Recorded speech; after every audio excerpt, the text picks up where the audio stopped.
Hello বন্ধুরা। তো তোমরা তো মনে হয় ছোটোবেলায় বা এখন বা যখনই হোক শুনেছ কি কাক আর ঘোড়ার গল্প।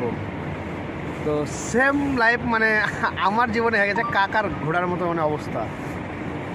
কাক গেছিলো ঘোড়ার কাছে মানে হাঁটা শিখতে, যে কাক বলছে আমি হেঁটে রাস্তা শেষ করতে পারি না, তুমি কত তাড়াতাড়ি অতটা রাস্তা শেষ করে দাও, তো আমি তোমার কাছে হাঁটা শিখবো। তো ঘোড়ার হচ্ছে বড় বড় ট্যাং পা, আর কাকের তো ছোটো ছোটো পা। তো এবার ঘোড়া যখন আস্তে আস্তে হাঁটে, কাককে তার ওই হাঁটাতে হয় না, তখন কাক কী করে লাফাচ্ছে। তো পরে যখন কাক মানে ঘোড়ার কাছে শিখতে পারলো না, মানে ওর সাথে যখন পারলো না, ওর বড় বড় ট্যাঙ্ক পারলো না, তখন কাক কী করবে, কাকের মানে যে আগেকার হাঁটাটা ছিল সেটাও মানে ভুলে গেছে, আর ঘোড়ার হাঁটাটাও শিখতে পারেনি। দিয়ে এখন দেখবে কাক নর্মালি হাঁটে না, শুধু লাফায়, দেখবে কোনো জায়গায় নর্মাল হেঁটে যায় না, এক ধাপ দিলেও মানে হেঁটে যায়। আর আমার লাইফটাও সেম ওরকম হয়েছে বলতে গেলে। আমি একটা ইন্ডিয়ান, মানে আমার ল্যাঙ্গুয়েজ মাতৃভাষা হচ্ছে বাংলা। আর বাংলা, তারপরে আমি যখন মানে মুম্বে যাই, তখন মুম্বে তো বাংলা চলে না, হিন্দি চলে। তো আমি যখন ফার্স্ট মুম্বে যাই, তো আমার খুবই সমস্যা হয়েছিলো মানে হিন্দি বলতে, মানে সব কিছু, মানে আমি যখন হেয়ার কাটিং করতে যাই তখন মানে কীভাবে বলতে হবে এটাও পাচ্ছিলাম না, মানে এতই প্রবলেম হচ্ছিলো। তো যাই হোক আস্তে আস্তে শিখলাম। তারপর ওখান থেকে যখন সৌদি আরব গেলাম, তখন সৌদি আরবে কিন্তু পুরো ল্যাঙ্গুয়েজ চেঞ্জ আরবিক।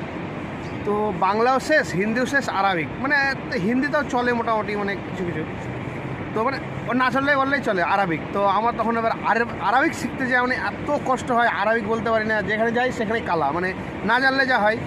তো হলো কোনো রকম, মানে পরে তখন যখন থাকলাম কিছুদিন, তারপরে যখন শিখলাম, মানে একটা মানুষ চলতে ফিরতে যতটা আরবিক জরুরি ততটা আলহামদুলিল্লাহ শিখে নিয়েছিলাম। তারপরে ওখান থেকে আবার যখন দেশে চলে এলাম, তখন দেশে থাকলাম একটা বছর। দিয়ে যাই হোক আরবিক তো আর তো ওখানে চলবে না, আরবিক আস্তে আস্তে ভুলে যাই হোক, বাংলা আবার স্টার্ট, বাংলা যখন আবার চালু হয়ে গেলো। ওখানে থাকার পর যখন আবার দুবাই আসলাম, তো দুবাইয়ে পুরো ফুল ইংলিশ। তো মানে আমি বাংলা ফার্স্টে শিখতে হলো, তারপরে হিন্দি, তারপরে আরবিক, তারপরে ইংলিশ। তো এখন মানে এমন একটা সিচুয়েশান হয়ে গেছে যে আমি বাংলা সমস্যা মানে সময় ক্ষেত্রে বাংলা বলতে গিয়ে মানে সমস্যা হয়, মানে হিন্দি, বাংলা, আরবি, ইংলিশ তো আমার দ্বারাই হয় না, তো তারপরে শিখতে হয় মানে মজবুরি।